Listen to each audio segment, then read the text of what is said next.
Action.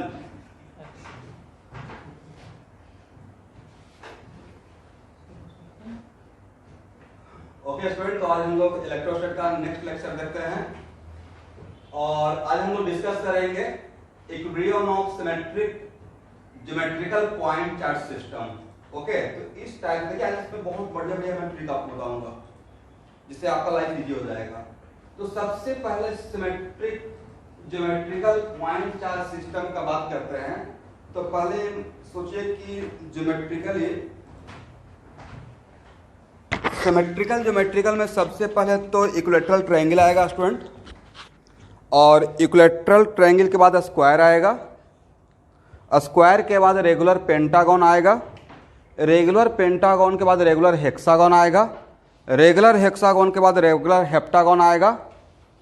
और अगर number of gones को अगर इन्फिनिटी कर दें तो क्या बन जाएगा? Yes, very good, circle, correct. तो if number of gon regular gon मतलब साइड्स बिकम्स इन्फिनिटी तो बन जाता है सर्कल। इसका मतलब यहां जो मैं बता रहा हूं हो सकता है आगे चलकर आपको सर्कल में भी काम आ जाए, करेक्ट। तो सबसे पहले मैंने यहां पे देखिए, मैं यहां पे जो हेडिंग दिया हूं तो उसमें मैंने एक केस बनाया है, और इस केस में मैं लिखा हूं कि if all charges at vertices are, और ये मेरा है इक्विलैटरल ट्रायंगल, जैसा कि आपको डायग्राम में दिख रहा होगा। तो यहां से यहां तक का साइड का लेंथ b है, इसका भी b है, इसका भी b है, करेक्ट। और मैंने यहां पे दो केस लेने का कोशिश किया। तो पहला केस में if all charges at vertices are fixed, तो फिक्स्ड का मतलब ये होता है कि यहां पे जो चार्ज है उसको क्लैंप कर दिया। क्लैंप करने का मतलब होता है कि नट बोल्ट से कस दिया। इसका मतलब है कि वो तो ऑलवेज रेस्ट में ही रहेगा। वो ऑलवेज क्या रहेगा? रेस्ट में रहेगा, करेक्ट। तो यहां पे जब इसको जब क्लैंपिंग कर दिए तो इसके लिए तो सोचना ही नहीं है। तो वैसा सिचुएशन जिसमें रेगुलर गॉन हो और चार्ज वर्टिसेस पे हो और उसको फिक्स ऑलरेडी कर दिए हैं, then why worry about this charge, क्योंकि इसको तो ऑलरेडी आपने ही नट बोल्ट से कस दिया, इसलिए इसके लिए तो फिर हम लोग को सोचना नहीं है। बट इसमें एक और केस लेंगे जिसमें ए चार्ज और A charge all are free. सबका सब क्या रहेगा? कसा हुआ नट बोल्ट से फिक्स नहीं रहेगा, सब क्या रहेगा ऐसा सोचना है। सेकेंड केस लेकिन वो लूंगा, ऐसा सोचना है कि यहां पे जो चार्ज रहेगा, यहां पे जो चार्ज रहेगा, यहां पे जो चार्ज रहेगा, और यहां पे जो centre of the regular polygon में जो चार्ज रहेगा उस ऑल आर सोचे कि स्मूथ सरफेस पे रखा हुआ है। वो सेकंड केस लेने वाला हूं, बट पहला केस थोड़ा आसान केस से स्टार्ट करना चाह रहे थे।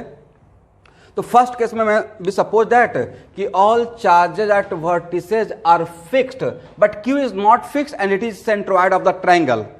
तो जब और Q and small capital Q, अभी मैं मान रहा हूं Q and capital Q are identical, मतलब आइडेंटिकल नहीं,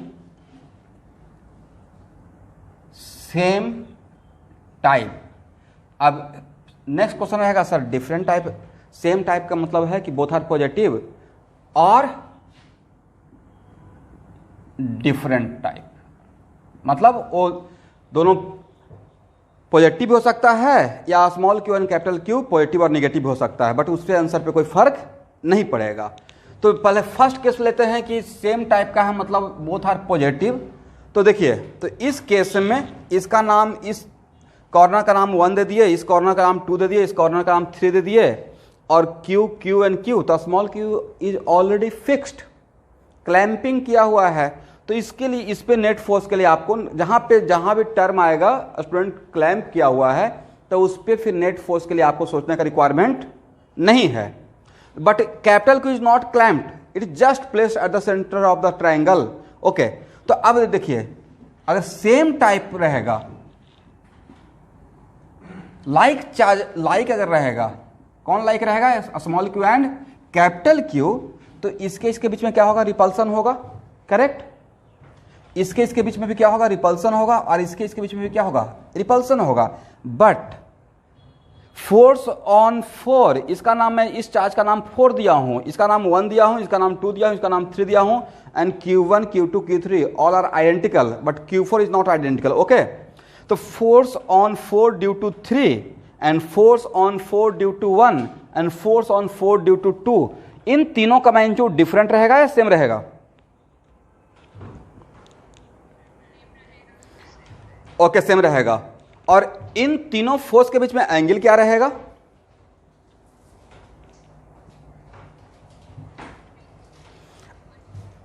वन 120 तो आप रिकॉल कीजिए, ऐसा एक क्वेश्चन में एकदम आज से 1 साल पहले आप लोग को पढ़ाया होगा वेक्टर में, कि कोई भी 3 वेक्टर जिसका मैग्नीट्यूड इक्वल होता है और वो तीनों वेक्टर अगर 120, 120, 120 पे रहेगा तो उन तीनों वेक्टर का रिजल्टेंट क्या होगा?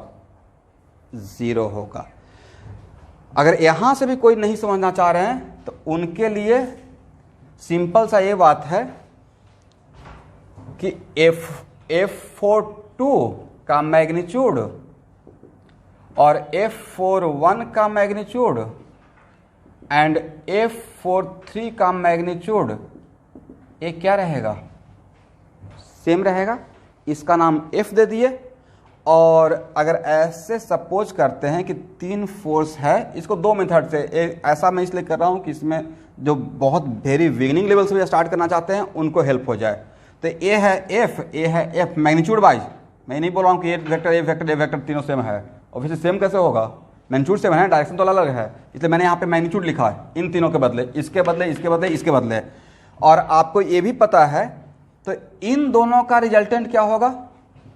तो किसी भी 2 वेक्टर का अगर मैग्नीट्यूड सेम रहता है और उसके बीच का एंगल 120 होता है तो उन दोनों का रिजल्टेंट भी उस किसी एक फोर्स के मैग्नीट्यूड के बराबर हो जाता है, हाँ या ना? तो इसका रिजल्टेंट अगर देखिएगा तो क्या लिखेंगे? F का स्क्वायर प्लस F का स्क्वायर पैरेललोग्राम 2FF cos 120। इसको अगर कैलकुलेट करेंगे तो आपको F ही आएगा। जरा कैलकुलेट करके 1 सेकंड में देख लीजिए, करेक्ट? तो और किसी भी 2 वेक्टर का मैग्नीट्यूड सेम है तो उसका रिजल्टेंट कहां से पास करता है?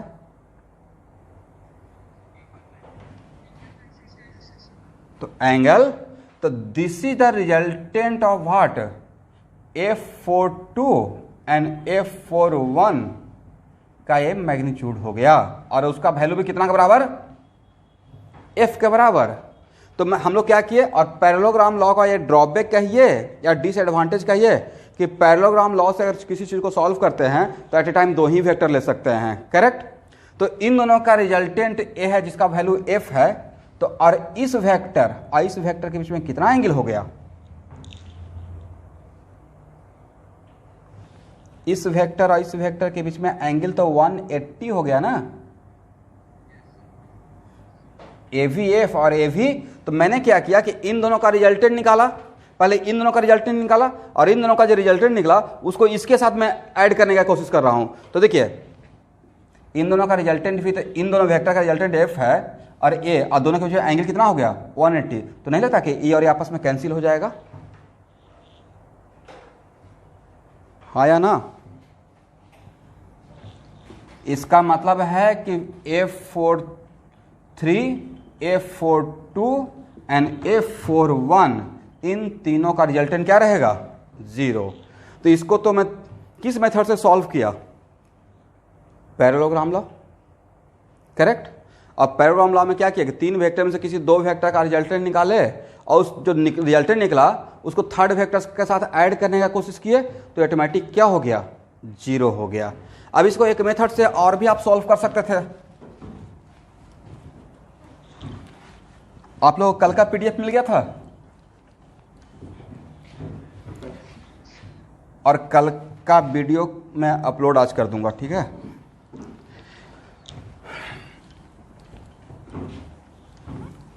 चलिए अब इसको हम लोग ऐसे भी कर सकते थे कि मेरे पास 3 वेक्टर है,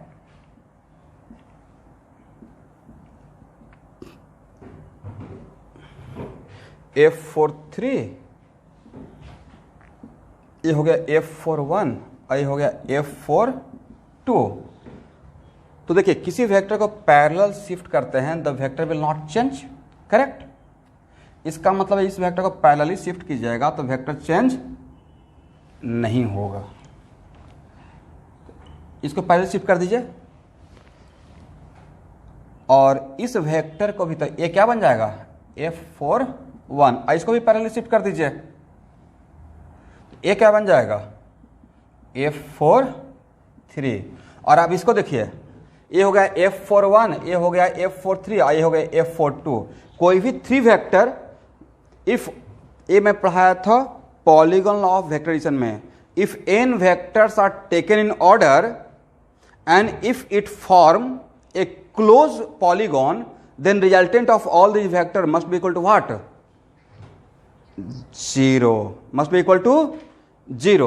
इसका मतलब है इसका ये तो आपस में क्या बनाएगा, डैम श्योर क्लोज पॉलीगॉन हो जाता है। ज्योमेट्री घर पे आप स्केल से चेक कर लीजिएगा, क्लोज पॉलीगॉन ही आपको मिलेगा, प्रोवाइडेड के पैरेलल शिफ्ट कीजिएगा। जैसे मैंने यहाँ पे लिया तो इसके हेड पे इसका टेल रख दिया पैरेलल शिफ्ट करके, फिर इसके हेड पे इसका टेल रख दिया पैरेलल शिफ्ट करके, शिफ्टिंग कॉन्सेप्ट से, तो इन तीनों वेक्टर का क्या हो जाएगा, रिजल्टेंट 0 हो जाएगा। करेक्ट। तो ये मेरा था सेकेंड मेथड, जिसमें मैंने कैलकुलेशन नहीं किया, मैं polygon law of vector addition का यूज किया और यहां से इसको सॉल्व कर लिए।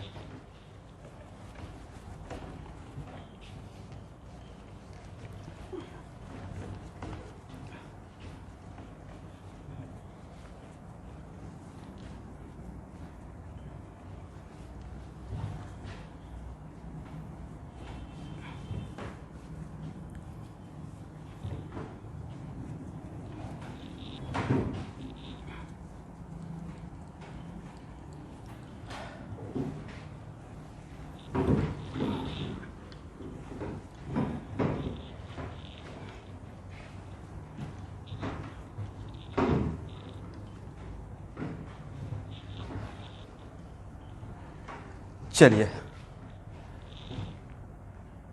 अब नेक्स्ट एग्जाम्पल है कि सपोज कीजिए कि यह स्क्वायर है और साइड का लेंथ b है। करेक्ट। और यहां पे q, यहां पे q, यहां पे q और यहां पे q एंड स्मॉल q, अभी मैं ले रहा हूं ये सिचुएशन, स्मॉल q फिक्स्ड है। करेक्ट। अब तब पूछेंगे, तब अगर पूछा जाएगा कि कैपिटल Q पे, ध्यान सुनिएगा, इसका नाम 1, इसका नाम 2, इसका नाम 3, इसका नाम 4, कैपिटल Q पे रिजल्टेंट फोर्स क्या होगा,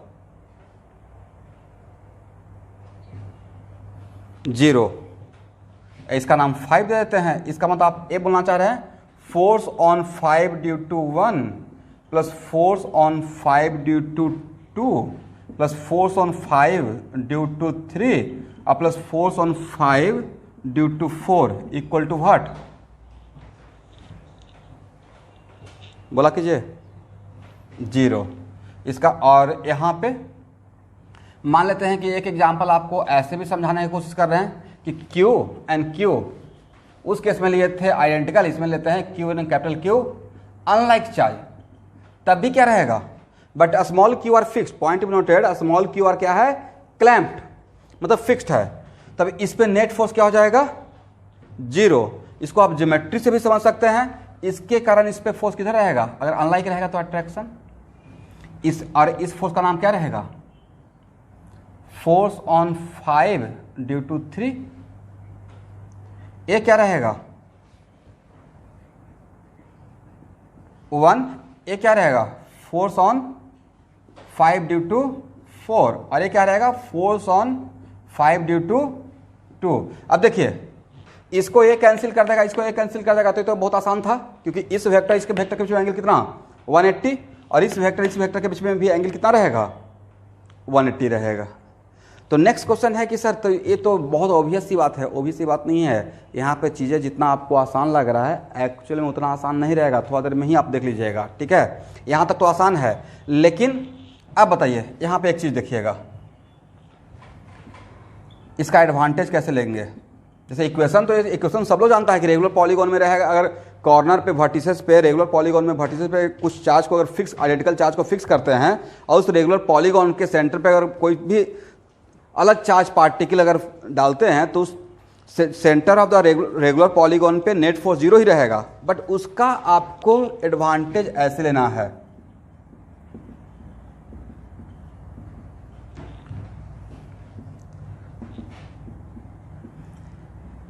क्या इसको आप ऐसे लिख सकते हैं? देखिए तो, force on 5d21 plus force on 5d22 plus force on 5d23 equal to what?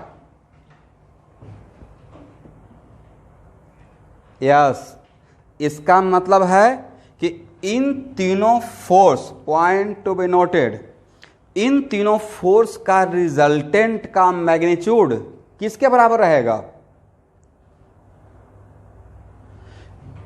इन तीनों फोर्स के रिजल्टेंट अगर मॉडुलस लेते हैं तो इधर भी मॉडुलस लीजिएगा। इसका मतलब यहां पे चार्ज पार्टिकल 1 2 3 ये तीनों मिलकर जो चार्ज पार्टिकल सेंटर पे है उस पे उतना ही बड़ा फोर्स लगाएगा जितना ये अकेले लगाएगा fourth charge particle. Correct? According to this equation, according to this vectorial equation. और उसका डायरेक्शन क्या रहेगा? इन तीनों का रिजल्टेंट का जो डायरेक्शन रहेगा उसका जस्ट, इसका मतलब ये हुआ कि इसको मैं हाइड कर रहा हूं, जो डायरेक्शन फोर्स ऑन 5d24 होगा उसका जस्ट अपोजिट डायरेक्शन ये तीनों मिलकर लगाएगा। करेक्ट?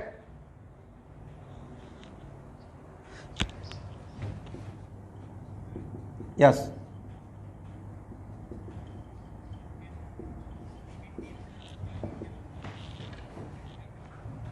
बिल्कुल यही सिखाना चाह रहे थे। किसी भी थर्ड का और चार ही बट अगर स्क्वायर है तो किसी भी थर्ड का जो रिजल्टेंट का मैग्नीट्यूड रहेगा वो फोर्थ का क्या रहेगा? बराबर रहेगा। लेकिन this statement valid for what? Irregular polygon या रेगुलर पॉलीगॉन? रेगुलर में भी कंडीशन है, वर्टिसेस पे क्या आइडेंटिकल चार्ज पार्टिकल के लिए सिखा रहे हैं। किसके लिए सिखा रहे हैं? Identical charge particle. ओके, तो इसका मैग्नीट्यूड लीजिएगा तो इसका भी क्या रहेगा? तो नेक्स्ट क्वेश्चन के सर इसका एग्जाम में कैसे लाभ ले? तो एग्जाम में एडवांटेज ऐसे लेना है कि अगर मुझे ऐसा क्वेश्चन आता है एग्जाम में मेरे लिए, सपोज कीजिए कि यहां पे एक कैपिटल क्यू है, करेक्ट, और यहां पे small Q small Q small Q रहता, करेक्ट, या यहां पे 3 चार्ज पार्टिकल रहता और सिमेट्रिकल है, स्क्वायर है और ये आइडेंटिकल है, और तब मैं पूछता 1 2 और इसका नाम यहाँ पे इसको यहाँ 3, और मैं बोलता कि 1 2 3 इन तीनों चार्ज पार्टिकल के कारण रिजल्टेंट फोर्स का डायरेक्शन क्या होगा और मैग्नीट्यूड क्या होगा। और capital Q and small Q unlike charge particle है, इस बात को लेकर चल रहे हैं। तो मैं क्या करता, मैं थोड़ा इस प्रॉब्लम को स्मार्टली सॉल्व करता। मैं सोचता कि टाइम, एग्जाम में टाइम कैसे बचा लें, तो मेरे माइंड में आता सिमेट्रिकल सिस्टम, और आज के बाद आपके माइंड में भी आना चाहिए एक ऐसा केस जो मैं पढ़ा रहा हूं। तो मैं सोचता कि अगर इसी टाइप का एक चार्ज पार्टिकल यहां रहता तो चारों मिलकर इस पर नेट फोर्स क्या लगाता? 0। अगर यहां पे इसी टाइप का एक चार्ज, यहां पे लेकिन चार्ज नहीं दिया हूं, अभी 3 ही दिए, यहां पे नहीं दिए हैं, तो अगर यहां पे क्यू चार्ज पार्टिकल रहता तो वो तीनों मिलकर, और जिसका एक कॉर्नर का नाम 4 है, और कॉर्नर 4 पे अगर यही सेम आइडेंटिकल स्मॉल क्यू रहता तो नेट फोर्स क्या हो जाता? 0 हो जाता। तो मैं टाइम बचाने के लिए क्या इमेजिन कर लेता कि इन तीनों के कारण, इस इक्वेशन से ये तीनों मिलकर जितना बड़ा फोर्स लगाएगा ये अकेले उतना ही बड़ा फोर्स लगाएगा, बट डायरेक्शन में क्या रहेगा? Just opposite. तो मैं क्या करता कि इन तीनों का नहीं निकालता, बस इन तीनों को भूल जाता। समझे या नहीं समझे? और सिर्फ यहां पे ही रख देते और ये फोर्स निकाल के रेडी हो जाते। फोर्स ऑन 5 ड्यू टू 4, और ये फोर्स नहीं निकाल लीजिएगा। इसका साइड लेंथ v है, करेक्ट, तो इसका कितना लेंथ हो जाएगा? डायगोनल का लेंथ कितना रहेगा? b√2, और उसका हाफ कितना रहेगा? b/√2। तो फोर्स ऑन 5 ड्यू टू 4 का मैग्नीट्यूड क्या होगा? डायरेक्शन तो दिखा ही दिया आपको, मैग्नीट्यूड रहेगा 1/4 πε0 कैपिटल क्यू स्मॉल क्यू, और अनलाइक है तो अट्रैक्शन दिखा दिए हैं, और d/b/√2 का स्क्वायर। तो स्मार्टली सॉल्व हो गया या नहीं हो गया? लेकिन अब इसमें भी कुछ स्टूडेंट कर रहे हैं नहीं सर इतना तक तो हम लोग भी खुद कर लेते हैं, इसमें कौन सा बड़ा बात आप कर दिए, ये तो ठीक ही है, मतलब इसको नहीं भी ऐसा ये सीखते इस ऐसे तो काम चल जाता। तो उनके लिए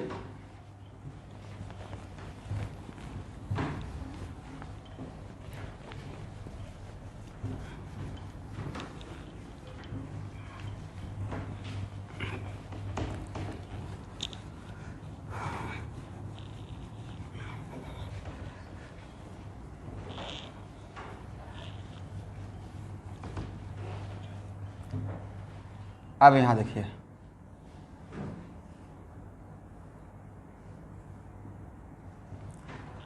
ध्यान से देखिएगा, Q Q Q and Q, ठीक है। और इसका सेंटर ऑफ पेंटागन के सेंटर पे कैपिटल Q रख दिए। और Q एंड Q लाइक या अनलाइक, बहुत ज़्यादा फर्क नहीं पड़ेगा। अनलाइक रहेगा तो अट्रैक्शन होगा, लाइक रहेगा तो रिपल्सन होगा। तो अनलाइक ही लेके देखते हैं, ठीक है। अब नेक्स्ट क्वेश्चन मैं क्या करूंगा, ये आपके लिए बढ़िया प्रॉब्लम हो जाएगा। और अगर ये प्रॉब्लम आपको दे दे, सपोज कीजिए कि इसका नाम 1 देते हैं, 2 देते हैं, 3 देते हैं, 4 देते हैं, और इस पॉइंट का नाम 6 देते हैं, करेक्ट। तब पूछेंगे find the resultant force on particle at point 6 and point 6 is the centre of the pentagon, correct. सुन रहे हैं? ओके, तो 1 2 3 4 के कारण अगर कैपिटल के ऊपर रिजल्टेंट फोर्स निकालने के लिए देंगे तो आप में से सबको कम से कम 15 मिनट हो सकता है कि उसके बाद भी सॉल्व नहीं हो, हाँ या ना। इन चारों का रेंज पर रिजल्टेंट निकालिएगा। स्क्वायर में तो बहुत बढ़िया से निकाल के बैठ जाइएगा, ट्रायंगल में भी बहुत बढ़िया से निकाल के बैठ जाएगा, करेक्ट। बट इन चारों रेगुलर पेंटागन में अगर दे देंगे, इवन कि हेक्सागोन में भी निकाल के बैठ जाएगा। But what about regular pentagon? आपको नहीं था रेगुलर पेंटागन में एंगल कुछ उल्टा पुल्टा आने वाला है। अगर इन चारों का रिजल्टेंट निकालने के लिए देंगे तो मिनिमम एक 20 मिनट्स का प्रॉब्लम हो जाएगा। अगर एक कॉन्सेप्ट आज के क्लास में एक कॉन्सेप्ट नहीं सीखते तो आप क्या करते हैं कि इसके कारण फोर्स इस पे, इसके कारण फोर्स इस पे, इसके कारण फोर्स इस पे, इसके कारण फोर्स इस पे, और कार्टेशियन सिस्टम से लेते तो और भी लेंदी हो जाएगा। और ये जो फोर्स अगर अनलाइक है तो यहां देखिए, और जल्दी से आंसर दीजिएगा, रेगुलर पेंटागन में ये एंगल कितना होता है?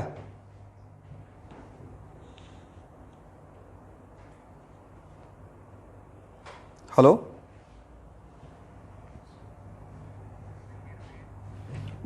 वन जीरो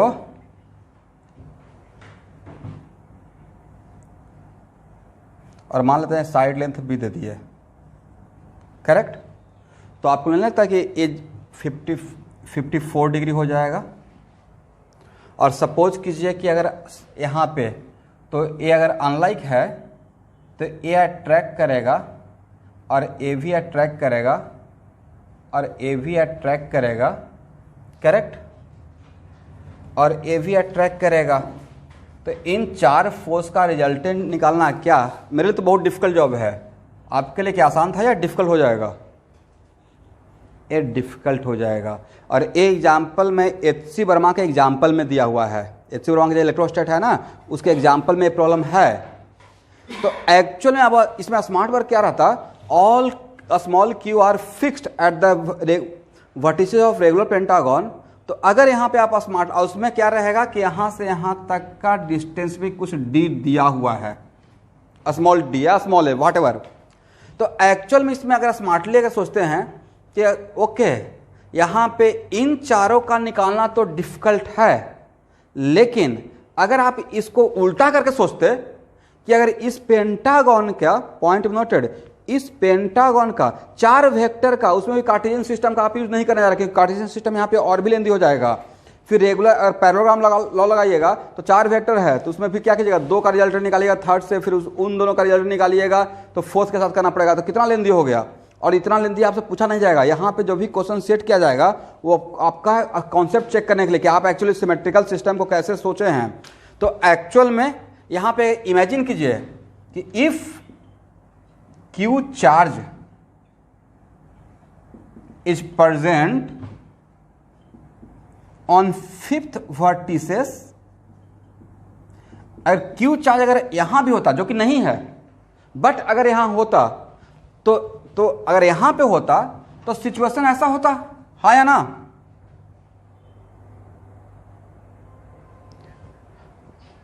और सिचुएशन ऐसा होता तो आप वेक्टर का शिफ्टिंग कॉन्सेप्ट अगर लगाइएगा ना, तो शिफ्टिंग कॉन्सेप्ट लगाइएगा तो किसी एक से शुरू कीजिएगा। इस फोर्स का नाम क्या हो जाएगा? इस फोर्स का नाम हो जाएगा फोर्स ऑन 6 ड्यू टू 1, इस फोर्स का नाम हो जाएगा फोर्स ऑन 6 ड्यू टू 2, इस फोर्स का नाम हो जाएगा फोर्स ऑन 6 ड्यू टू 3, इस फोर्स का नाम हो जाएगा फोर्स ऑन 6 ड्यू टू 4, इस फोर्स का नाम हो जाएगा फोर्स ऑन 6 ड्यू टू 5।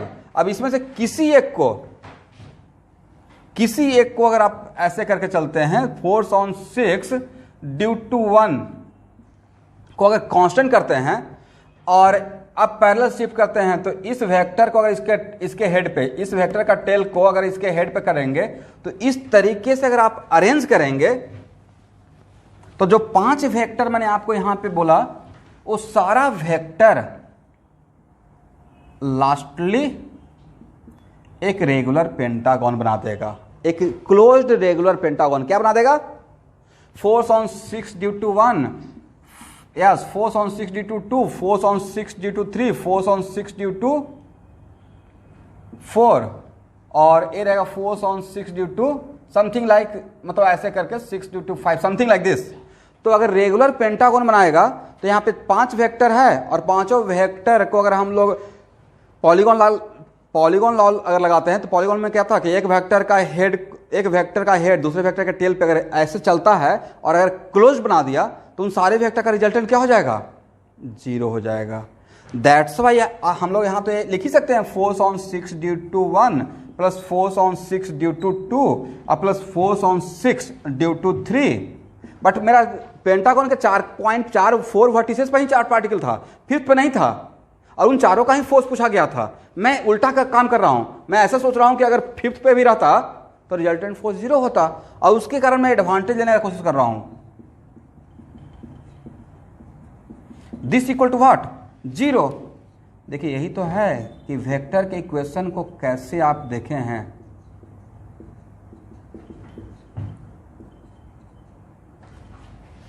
तो दिस इक्वल टू क्या हो जाएगा? Force on 6 due to 5। देखिए तो यहां तक सही है। इसका मतलब मैं क्या करूंगा, इन चारों का रिजल्ट, इन चारों का कैलकुलेशन नहीं करूंगा, मैं सिर्फ किसका कैलकुलेशन करूंगा? एक का। अब वो कौन सा रहेगा? Force on 6 due to 5। और इन चारों का रिजल्टेंट का मैग्नीट्यूड किसके बराबर रहेगा? ऐसा जेईई में बहुत सारा क्वेश्चन आया है वर्टिसेस पे, ध्यान से देखिएगा। तो इन चारों का रिजल्टेंट का मैग्नीट्यूड इस वेक्टर के मैग्नीट्यूड के बराबर रहेगा, करेक्ट। और इन चारों का रिजल्टेंट का डायरेक्शन इस वेक्टर का डायरेक्शन का जस्ट अपोजिट हो जाएगा, करेक्ट। तो समझ रहे हैं कि मैं चीजों को कैसे स्मार्टली सॉल्व करने की कोशिश कर रहा हूं। अगर इन चारों का निकालना शुरू करते तो ये हाफ एन आवर में भी मुझसे प्रॉब्लम सॉल्व नहीं होता, बट अगर स्मार्टली काम करेंगे तो मेरा 1 मिनट का प्रॉब्लम हो गया, करेक्ट। तो अगर यहां से यहां तक देखिए, अब एच में यहां से यहां तक का डिस्टेंस दिया हुआ है, तो फोर्स इसका नाम था 5, तो फोर्स ऑन 6 ड्यू टू 5, और अनलाइक बोले हुए हैं तो इसका मैग्नीट्यूड क्या होगा? तो अनलाइक है तो अट्रैक्शन होगा, तो इसका डायरेक्शन ए रहेगा। तो और इसका मैग्नीट्यूड के Q by D square, correct. इसका डायरेक्शन ए रहेगा। तो इन चारों के कारण मैग्नीट्यूड किसके बराबर रहेगा? इसके बराबर रहेगा। तो इन चारों का मैग्नीट्यूड इसके मैग्नीट्यूड के बराबर रहेगा। What about direction? क्या डायरेक्शन इन चारों का यही रहेगा या जस्ट अपोजिट? जस्ट अपोजिट रहेगा स्टूडेंट, ठीक है। तो एक किसका रिजल्टेंट हो जाएगा? ये जो डायरेक्शन है, एक किसका डायरेक्शन है? फोर्स ऑन 6 ड्यू टू 5, और एक किसका डायरेक्शन है? ये डायरेक्शन है इन चारों का, करेक्ट। तो बताइए 4 वेक्टर का रिजल्टेंट आप निकालना पसंद करेंगे या किसी एक का? किसी एक का। तो अब समझ में आ गया कि मैं एक्चुअली चीजों को कहां से लेकर चलना चाह रहा था।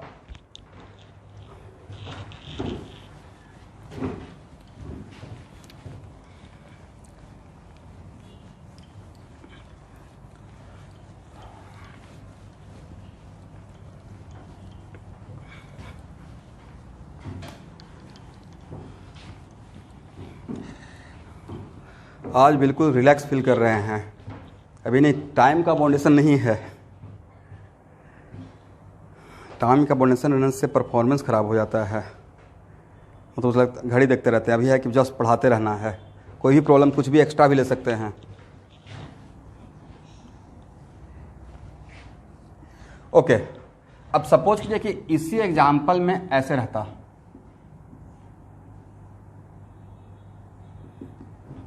सपोज कीजिए कि यहां पे चार्ज देते, यहां पे चार्ज देते और यहां पे चार्ज देते, करेक्ट,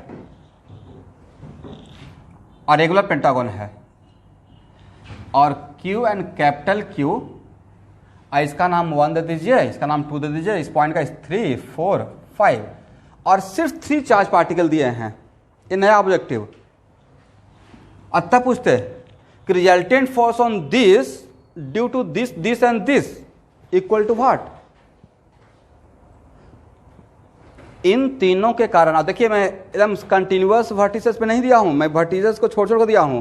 यहां पे है तो यहां पे नहीं है, यहां पे दिए, फिर यहां पे है नहीं है, यहां पे दिया, और ये दोनों कंटिन्यूअस था, करेक्ट। तो अब मैं क्या करता कि ऐसा प्रॉब्लम में मैं इन तीनों का, अगर रेगुलर है तो मैं 3 वेक्टर का रिजल्टेंट निकालना पसंद नहीं करता।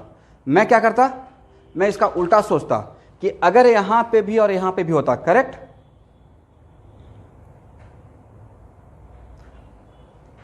अगर चार्ज पार्टिकल 2 पे भी होता और 4 पे भी होता तो हर वर्टिसेस पे हो जाता, हाँ या ना, और तब रिजल्टेंट फोर्स क्या हो जाता, 0।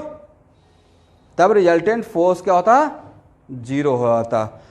इसका मतलब है कि मैं उल्टा करता कि यह क्वेश्चन मेरा ये है, बट इसको मैं उल्टा सॉल्व ऐसे करता कि if small q charge particle also present on 2 and 4, then net force on capital Q must be equal to 0।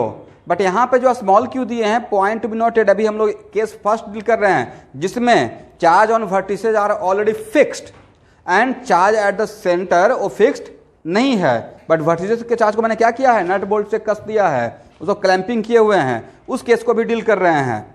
तो अब यहां पे अगर ऐसा रहता तो उस केस में सॉल्व करने का तरीका, सॉल्यूशन ऐसे करते, if a small q also present on what, also present on 2 and 4,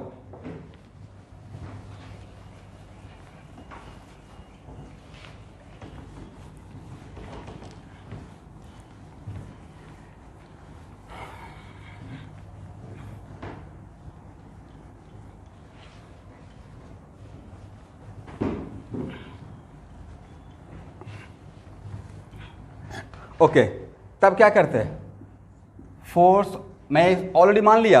अब अगर ऑलरेडी मान लिया, बट यहां पे 2 and 4 पे था नहीं, लेकिन मैंने उल्टा करके मान लिया, तो यहां भी हो गया, करेक्ट। बट मुझे ओरिजिनल क्वेश्चन में किसका निकालना था, ओरिजिनल क्वेश्चन में चार्ज यहां था और यहां था, 1 पे था, 3 पे था एंड 5 पे था, और फिर यहां पे। इसका मतलब है कि अगर रेगुलर पॉलीगॉन के वर्टिसेस के सारे वर्टिसेस पे अगर आइडेंटिकल चार्ज पार्टिकल रहेगा, तो उसके सेंट्रॉइड पे कोई भी चार्ज पार्टिकल, चाहे वो पॉजिटिव हो, नेगेटिव हो, या स्मॉल q के बराबर हो या ना हो, उस सेंट्रॉइड के चार्ज पार्टिकल पे नेट फोर्स 0 होगा ही होगा, करेक्ट।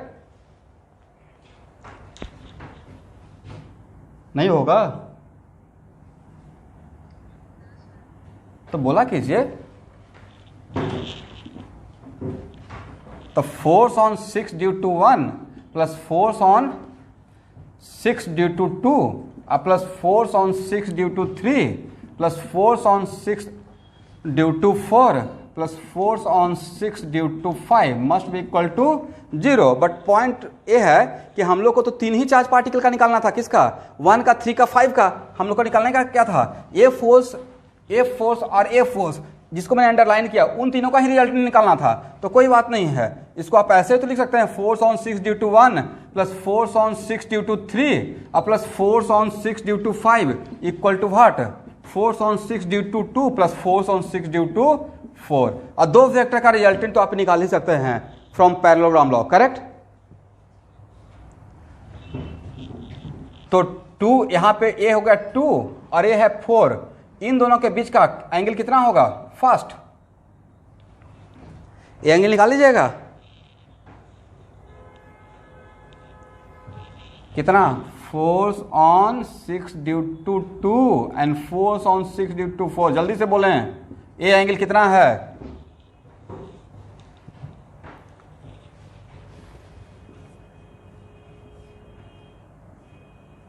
हम लोग तो बचपन में 9th क्लास में ऐसे पढ़े थे कि रेगुलर पेंटागन रहेगा तो उसका यहाँ पे ऐसे मिला देते हैं, इन तीनों को मिलाकर 360, और 360 से को कितना से डिवाइड करते हैं, 5 से डिवाइड करते हैं तो 7 हुआ, तो 72 डिग्री हुआ, 72 डिग्री हुआ।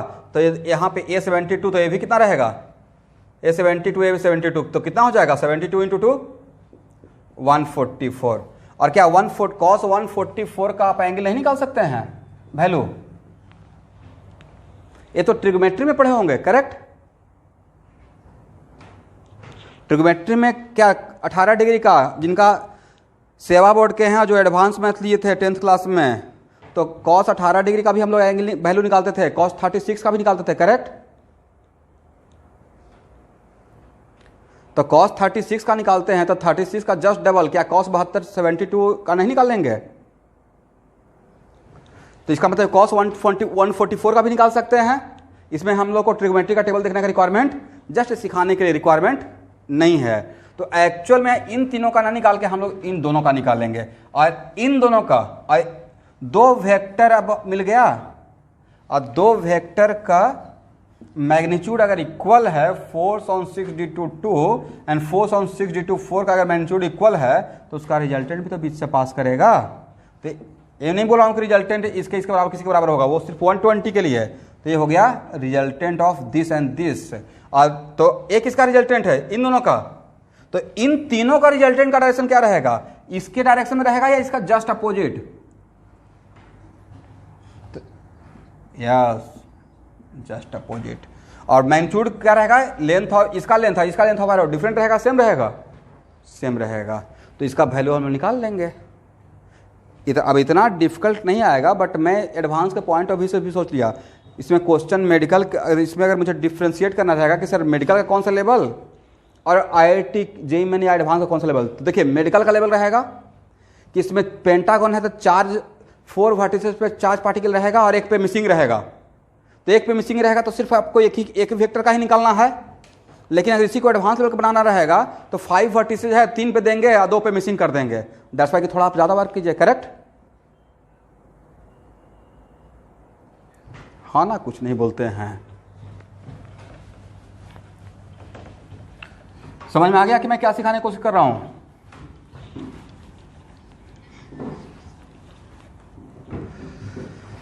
चलिए, अब क्लास का टाइमिंग 3 बजे से ही ऑलवेज रहेगा, क्योंकि लॉकडाउन 7 तक फ्रीडम है, तो 3 to 6 मोटा मोटी मान के चलिएगा क्लास, जो भी क्लास होगा। और उसमें थोड़ा भी आपका भी स्कूल का वर्क रहेगा तो उसमें आप कर सकते हैं, और कोई जल्दीबाजी नहीं रहेगा।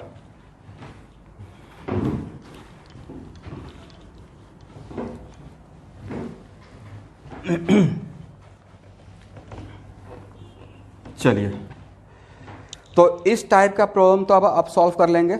अब इसी में अगर इस टाइप का क्वेश्चन रहेगा, देखिए एक क्वेश्चन आपको IIT क्वेश्चन बैंक में मिल जाएगा, और उसमें क्वेश्चन एक इस टाइप का भी था कि यहाँ पे small Q small Q small Q small Q, ठीक है, या स्मॉल क्यू यहाँ पे ऐसे रहेगा या ऐसे कर दिया जाएगा।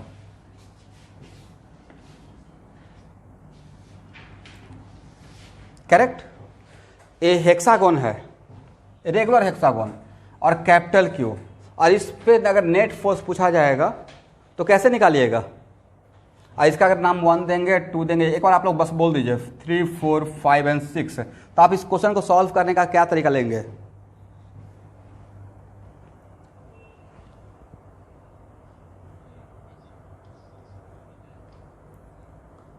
तो आपको सजेशन क्या दिए हैं कि आप उल्टा सोचिए कि अगर चार्ज पार्टिकल Q और 4 और 6 दोनों पे होता, किस पे होता, 4 और 6 दोनों पे अगर होता तो नेट फोर्स क्या हो जाता, 0 हो जाता। तो अगर यहाँ पे 4 वेक्टर का रिजल्टेंट निकालना आसान रहेगा या 2 वेक्टर का रिजल्टेंट निकालना आसान रहेगा। तो इस क्वेश्चन को मैं सॉल्व करूँ या आपके लिए छोड़ दे, हो जाएगा। हाँ, तो इसका लेंथ b ले लीजिएगा, ठीक है, रेगुलर हेक्सागोन है। और मेरा क्वेश्चन है फाइंड आउट, और नहीं करेंगे तो यहाँ से मैं खुद सॉल्व करके भेजूंगा। Find out resultant on capital Q due to charge on 1, 2, 3 and 5, और रिजल्टेंट निकाल रहे हैं। इसका मतलब मैं आपसे जानना चाह रहा हूं सिर्फ मैग्नीट्यूड या magnitude as well as direction both, magnitude as well as direction both. तो मुझे लगता है कि इस क्वेश्चन को मुझे छोड़ देना चाहिए आपके लिए, करेक्ट। चलिए अब नेक्स्ट क्वेश्चन यहां देखिए। अब एक्चुअल में यहां से अगर ये है हम लोग अपना सफर शुरू किए थे ट्रायंगल से स्क्वायर पे आए, स्क्वायर से पेंटागन पे आए, पेंटागन से हेक्सागन पे आए, हेक्सागन से क्या हो जाएगा हेप्टागन, रेगुलर हेप्टागन, करेक्ट। लेकिन अगर नंबर ऑफ गॉन को इन्फिनिटी कर दे तो now it becomes what, circle, correct. तो अगर सर्कल हो जाएगा, और सोचिए कि सर्कल के, अभी देखिए सिर्फ मैं कूलम्स लॉ में हूं, अभी एक ही फार्मूला पढ़ा है इलेक्ट्रोस्टैट में, नहीं आप लोग सोच रहे हो कब इलेक्ट्रिक फील्ड आएगा, डोंट वरी। तो मान लेते हैं कि टोटल एक सर्कल है, सर्कल के पेरीफेरी पे Q amount of charge continuously distributed है, इसका रेडियस है r, कितना है r। और तब आपसे क्वेश्चन एच, ये भी एच सी वर्मा का ही क्वेश्चन ले रहे हैं, या तो एग्जाम्पल में और नहीं तो एक्सरसाइज में 200% गारंटी कहीं ना कहीं आपको मिलेगा, ठीक है। तो देखिए ऑलमोस्ट एच सी वर्मा का सारा क्वेश्चन मुझे दिमाग में रहता है, रटा हुआ ही है, इसलिए अगर बोल रहे हैं तो कहीं ना कहीं क्वेश्चन आपको जरूर मिलेगा। तो मान लेते हैं कि वहाँ अगर यहाँ पे कैपिटल Q है, सपोज कीजिए, और तब अगर क्वेश्चन में उन्होंने दिया है कि यहाँ से, ध्यान से देखिएगा, इस सर्कल से अगर डीएल लेंथ को रिमूव कर दिया जाए, कितना लेंथ को, डीएल लेंथ को रिमूव कर दिया जाए तो बाकी कितना बचा,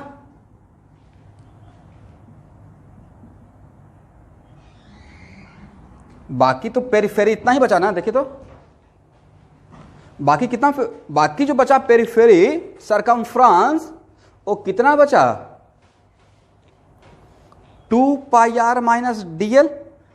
तो क्वेश्चन का लैंग्वेज ये था कि if DL part is removed from this circle then net force on the particle which is at the center due to this part 2 pi R minus DL. जो रेस्ट पार्ट बचा है, अगर यहां से डीएल पार्ट को remove करते हैं तो जो रेस्ट पार्ट जो बचा है, वो रेस्ट पार्ट इस चार्ज पार्टिकल पे कितना बड़ा फोर्स लगाएगा, ये मेरा क्वेश्चन है, करेक्ट।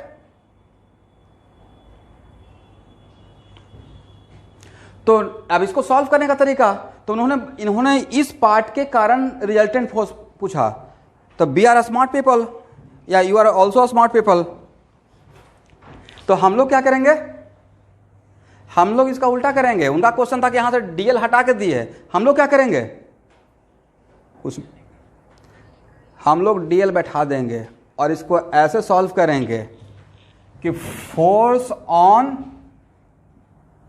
फोर्स ड्यू टू इस पार्ट को, यहां से यहां तक के पार्ट को, देखिए स्टूडेंट, यहां से यहां तक के पार्ट को पार्ट 1 मान लेंगे, इस डीएल पार्ट को क्या मान लेंगे, पार्ट 2, और फर्स्ट पार्ट और सेकेंड पार्ट, दोनों पार्ट मिलाकर नेट फोर्स क्या देगा। तो फर्स्ट पार्ट के कारण तो फोर्स F1 रहेगा, फर्स्ट पार्ट के कारण फोर्स कितना रहेगा, F1, और सेकेंड पार्ट का कारण फोर्स F2।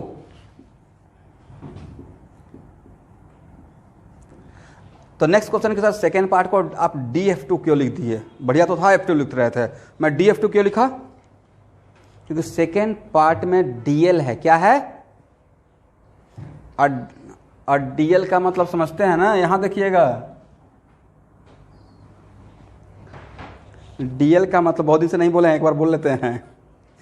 DL का मतलब एक पॉइंट जो देते हैं उसका करोड़ों टाइम्स छोटा, और उसका भी करोड़ों टाइम्स छोटा, और उसका भी करोड़ों टाइम्स छोटा, जहाँ पे इमेजिनेशन खत्म, that is called what, DL. और एक किसका इमेजिनेशन था, ये सारा काम करके चले गए हैं आइंस्टाइन, सॉरी न्यूटन, कैलकुलस उन्हीं का देना है, और उसका भुगत होगी हम लोग हैं, या तो एडवांटेज नहीं तो डिसएडवांटेज, सब कुछ पढ़ाना पड़ता है। ओके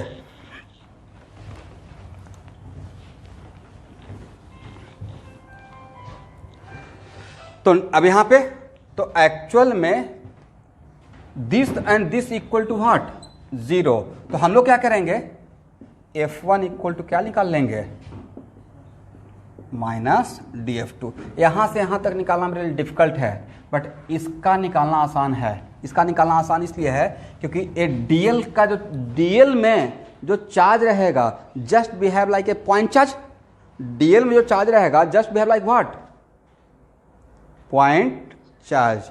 अब दो पॉइंट चार्ज के बीच में तो आप कूलम्स लॉ लगा ही सकते हैं, दैट्स वाई।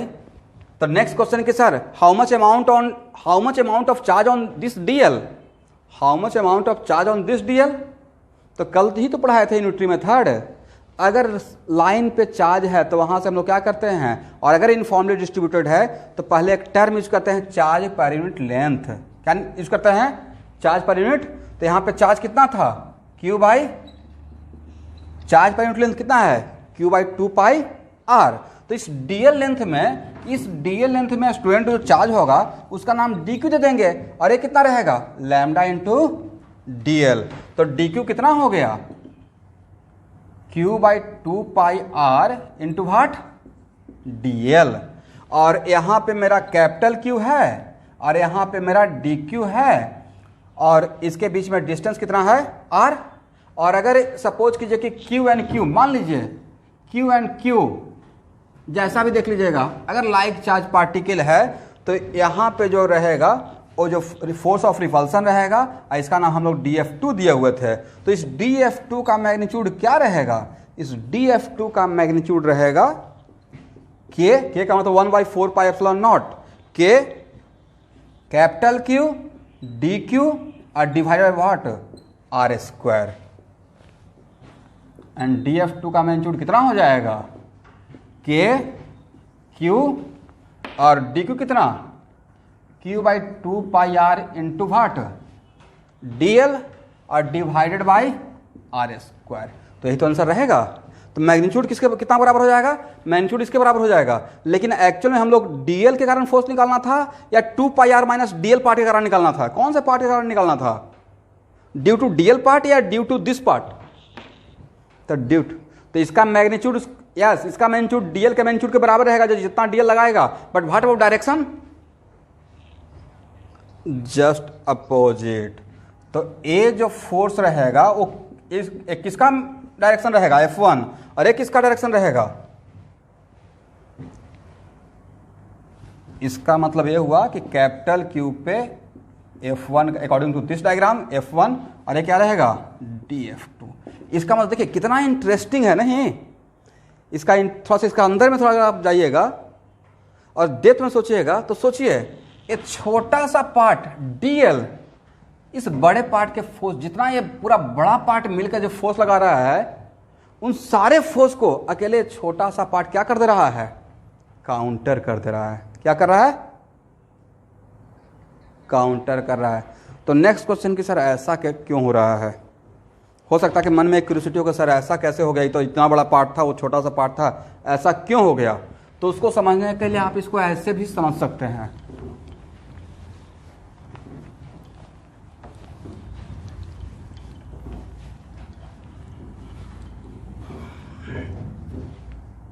उसको समझने के लिए हम लोग ऐसे समझ सकते हैं। यहां देखिए एक्चुअल में अगर सर्कल में चार्ज यूनिफॉर्मली डिस्ट्रीब्यूटेड है तो देखिए यहां देखिएगा, आपको नहीं था कि इस डीएल के जस्ट अपोजिट एक डीएल रहेगा,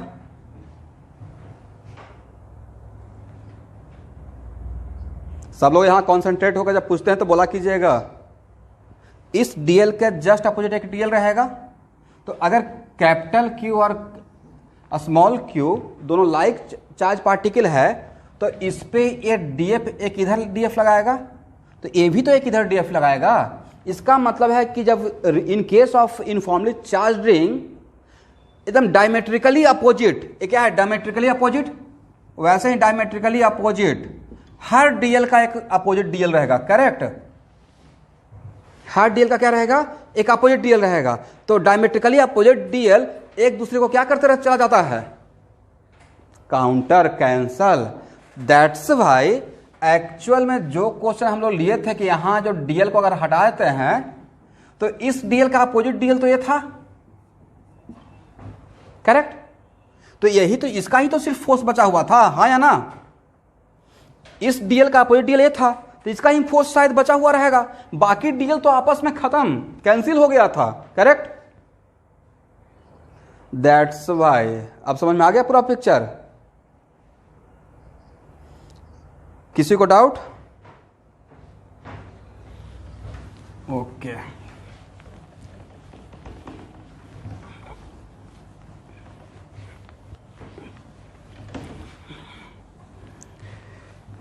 एच.सी. वर्मा का इलेक्ट्रोडायनेमिक्स में बहुत बढ़िया कलेक्शन है। देखिए ऐसे तो बहुत सारा स्टूडेंट बहुत सारा बुक फॉलो करते रहते हैं, और जो बहुत सारा बुक फॉलो करते रहते हैं अल्टीमेटली उनका रैंक बहुत ख़राब आता है। तो रैंक लाने के लिए देखते हैं, हम लोग बोलते रहते हैं कि ज्ञानी बनने के लिए एक या दो बुक ही काफ़ी होता है। बहुत महाज्ञानी बनना चाहते हैं तो बस एक गीता ही काफ़ी है या कुरान ही काफ़ी है, एक बुक भी जो सही से पढ़ लेता है। उसी तरीके से बहुत लोग बहुत सारा बुक फॉलो करते रहते हैं, क्या क्या बोलते रहेंगे, एन अवस्थित तो क्या क्या सिंगे, ठीक है सब कुछ है, बट एक्चुअल में from my point of view for beginner H C. Verma से स्टार्टिंग करना चाहिए फिजिक्स में। और उसमें बहुत बढ़िया तरीके से वो क्वेश्चन को लिए हैं, और लोग एच.सी. वर्मा बनाकर भी 300 रैंक लाए हैं। लेकिन H C. Verma with IIT question bank और विथ सर्टेन कलेक्शन। जैसे मैं कोई क्वेश्चन ले रहा हूँ, मैं अगर असाइनमेंट बना रहा हूँ तो मैं हर टाइप का, मैं बाकी टीचर का मुझे नहीं पता है कि वो कैसे सोचते हैं, बट मैं सोचता हूँ कि मुझे सब कुछ बैलेंस करके चलना है, हर एक चीज़। दैट्स वाई आप एच.सी. वर्मा सबसे पहले थ्रू आउट कोई भी टॉपिक का एच.सी. वर्मा पहले खत्म कीजिए। हाँ, जिस टॉपिक बोल देंगे देखिए इसका एच.सी. वर्मा बहुत अच्छा नहीं है, इसको छोड़, तब उसको छोड़ दीजिएगा। बट अभी के लिए एच.सी. वर्मा में भी बहुत बढ़िया बड़ा कलेक्शन। कैपेसिटर अल्टीमेट है, गॉस लॉ कमी प्रॉब्लम लेकिन काफ़ी है। तो एनीवे, तो यहाँ तक हम लोग इसको कवर कर लिए हैं। ऐसे आप लोग कल दिए भी थे 1 to 25, हालांकि उसमें 1 to 34 बोलना चाहिए था, बट 1 to 34 जानबूझकर नहीं बोला था। तो कुछ क्वेश्चन बना है?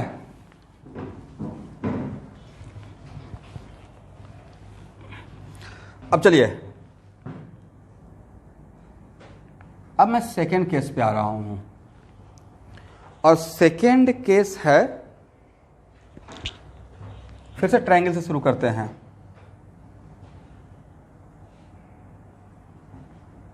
Q, Q एंड Q, करेक्ट। और अब सेकेंड केस में charge present on vertices are not fixed, fixed नहीं है, करेक्ट। और तब पूछा गया है कि what amount of charge should be placed at the center, what amount of charge should be placed at the centre of this equilateral triangle so that whole system are in equilibrium, so that what, whole system are in equilibrium, correct।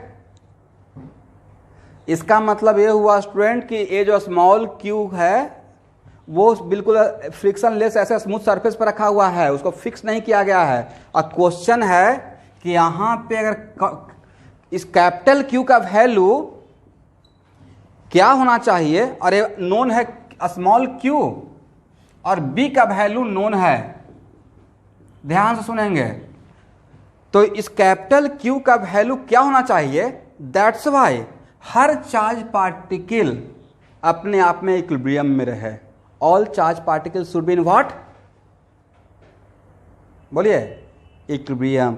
इसका मतलब है कि इस पे भी net force zero, अब fix नहीं किए हैं, इस पे भी नेट फोर्स जीरो, इस पे भी नेट फोर्स जीरो, इस पे भी नेट फोर्स जीरो, और इस पे भी नेट फोर्स जीरो होना चाहिए। तो इस प्रॉब्लम को आप सॉल्व कीजिए। मैं आपको 5 मिनट का टाइम देता हूं। क्यू का वैल्यू निकाला in terms of Q, small Q and B. Saurabh इसको थोड़ा देर के लिए पॉज कर दीजिए। ओके स्टूडेंट, आप लोग सॉल्व कर लिए?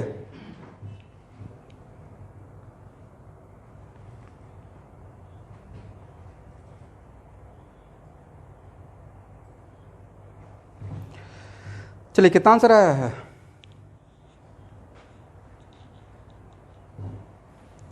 एनीवन जिनसे सॉल्व हो गया?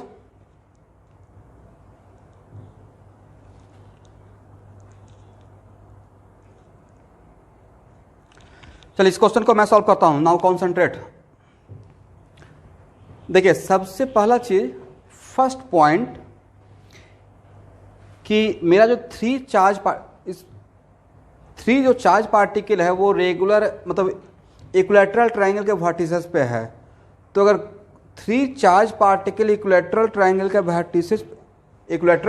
वर्टिसेस पे रहेगा, तो कोई भी चार्ज पार्टिकल उसके सेंट्रॉइड पे रहेगा, तो सेंट्रॉइड पे जो चार्ज पार्टिकल रहेगा, यही तो केस, फर्स्ट केस तो मैं यही सॉल्व कर रहा था। फर्स्ट जो प्रीवियस जो मैं केस सॉल्व कर रहा था उसमें हम लोग केस क्या ले रहे थे कि if charge particle present on regular polygon, तो सेंटर पे भी, उसका सेंट्रॉइड पे भी कोई भी चार्ज पार्टिकल रहेगा तो उस पर नेट फोर्स ऑटोमेटिक क्या हो जाता है? जीरो हो जाता है। तो क्या इस पे नेट फोर्स जीरो देखने का रिक्वायरमेंट था? इस पे नेट फोर्स जीरो देखने का रिक्वायरमेंट नहीं था, क्योंकि ये तीनों मिलकर इस पे नेट फोर्स क्या लगाएगा? जीरो लगाएगा। अब यहां बट इस सिस्टम में मेरे पास 4 चार्ज पार्टिकल था, 3 चार्ज पार्टिकल ट्रायंगल के वर्टिसेस पे था, और एक one of the charge particle इसके सेंटर पे था। तो इस पे नेट फोर्स जीरो है, इसलिए इस पे हम लोग को काम करने का रिक्वायरमेंट नहीं था। अब इस पे अगर इस पे हम लोग देख लें, और ये यहाँ पे फिक्स नहीं है, जस्ट ऐसे रखा हुआ था, तो इस पे नेट फोर्स जीरो अगर देख लें, तो अगर इस पे नेट फोर्स जीरो होगा, due to symmetricity A situation और ए सिचुएशन अलग अलग या सेम ही बात, आइडेंटिकल सिचुएशन है।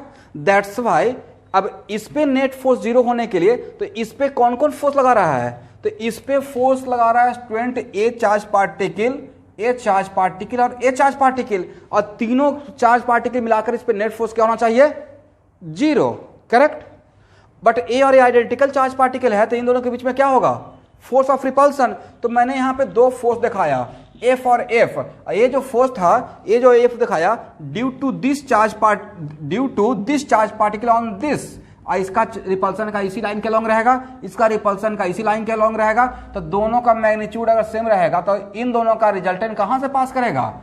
बीच से पास करेगा, करेक्ट। और इस फोर्स का मैग्नीट्यूड किसके बराबर होगा? इस फोर्स का मैग्नीट्यूड रहेगा Q square by B square, हाँ या ना? यहां का डिस्टेंस कितना है? बी है। तो इसका फोर्स का मैग्नीट्यूड मैं रेडीमेड निकाल के रख दिया था, और इन दोनों का रिजल्टेंट का मैग्नीट्यूड मैं पैरेललोग्राम से लॉ से निकाल लिया, हाँ या ना? एफ का square plus 2f square cos 60, correct. तो इन दोनों का रिजल्टेंट फोर्स का मैग्नीट्यूड है f√3।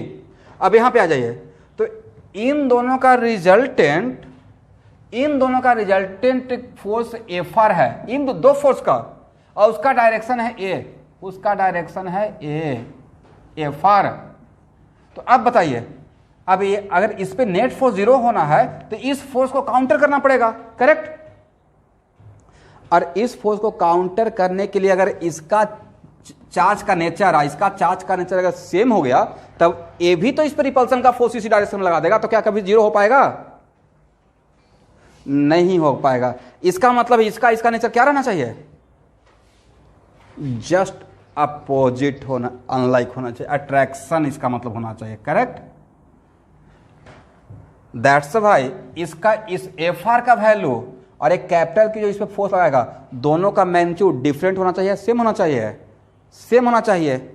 और यहां से यहां तक का डिस्टेंस मैं आपके सामने निकाल के, शायद बोर्ड आपको वहां पर लैपटॉप पे नजर आ रहा होगा, स्क्रीन पे देखिए, तो ठीक है। यहां से यहां तक का सेंटर का डिस्टेंस, वर्टिसेस से सेंटरवाइड का डिस्टेंस तो यहां से यहां ए डिस्टेंस, तो ए डिस्टेंस डिफरेंट रहेगा, सेम रहेगा।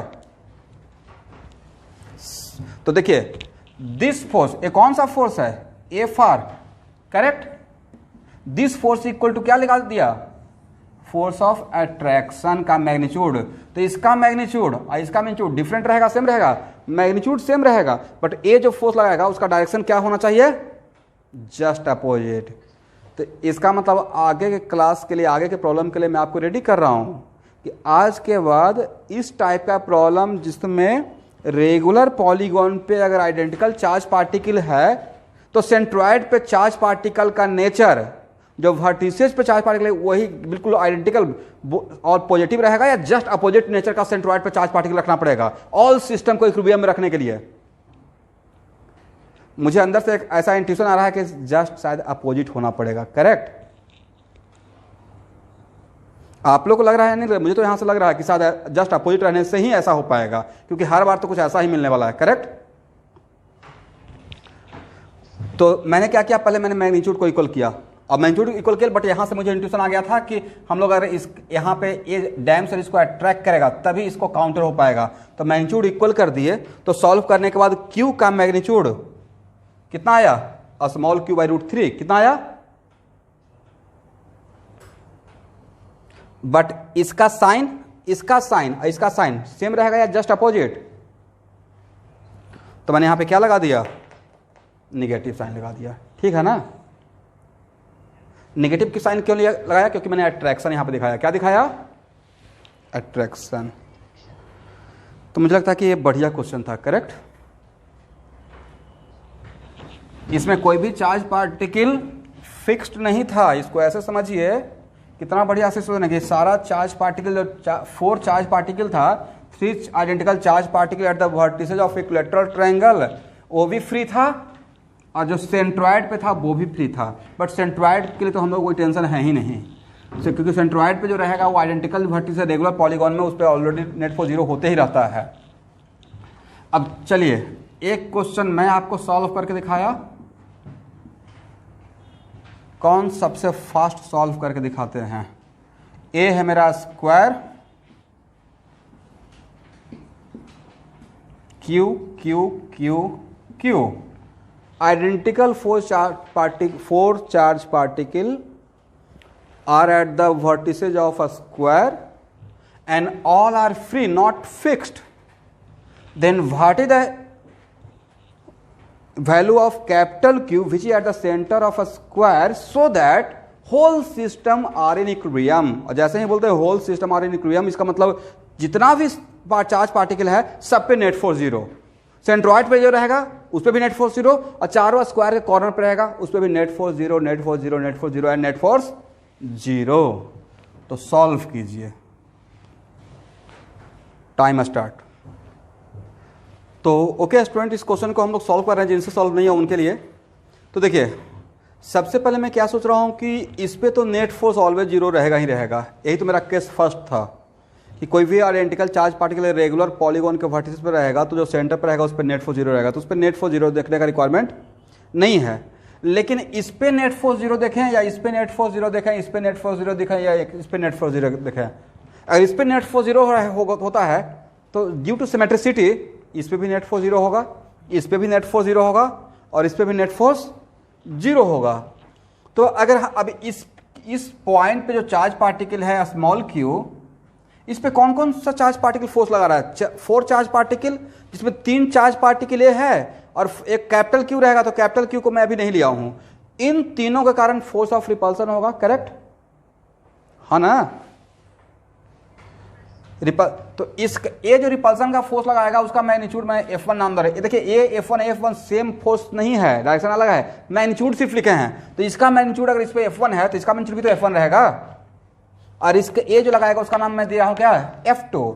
और F1 इस फोर्स और इस वेक्टर का रिजल्टेंट कहां से पास करेगा, इसके एंगल बाइसेक्टर से,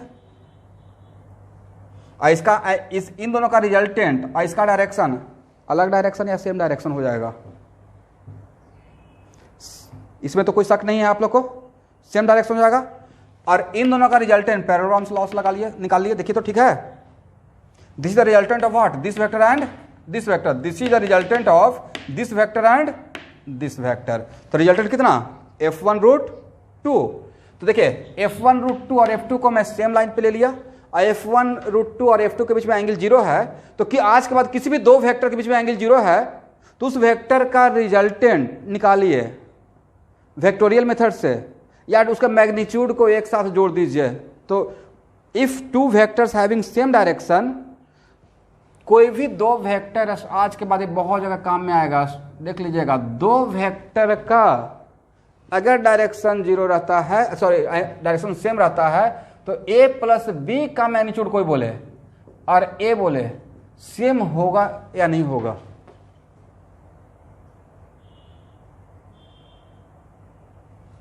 सेम हो जाता है, सेम हो जाता है, ठीक है। दैट्स वाई मैंने क्या किया, तो आप कुछ लोग बोल रहे हैं सर आप तो वेक्टर का रूल ही चेंज कर दिए, इसको डायरेक्ट जोड़ दिए। चेंज नहीं किए, मेरे दिमाग में चल रहा था पहले ही, जस्ट मुझे पता था कि वैसे ये दोनों का एरो का डायरेक्शन